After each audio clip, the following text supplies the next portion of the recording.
The 4-H beef show at the fair is always a big hit in Cheyenne County. Sidney Allard is going to be a high school junior, and she will be the FFA President of the Sidney chapter starting next school year.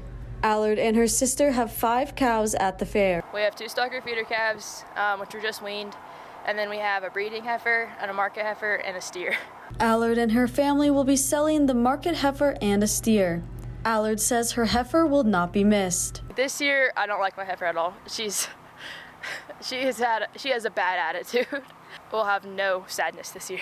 Allard says sometimes it's difficult selling her breeding heifers because she spends so much time with them every day. Every day, it's probably from time we're feeding to the time we're done with them. In the morning, it's at least 2 hours. In the evening, we'll practice showmanship and walking them around. If it's really hot, we'll rinse them again. Although it can be a sad process, Allard always keeps in mind that the end goal is to sell the cows. There's just special ones too that come along, and that it brings a tear to your eye.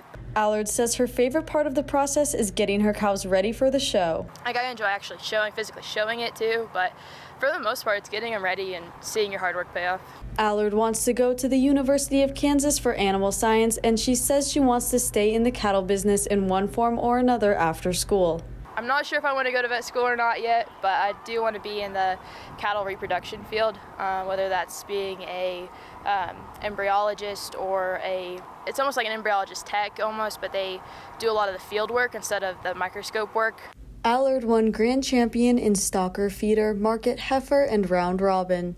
She won reserve champion in 4-H showman, FFA showman, and overall senior beef showman. Her sister Sarah won grand champion in breeding heifer and reserve champion in intermediate beef showman. For News Channel Nebraska, I'm Sarah McCoy.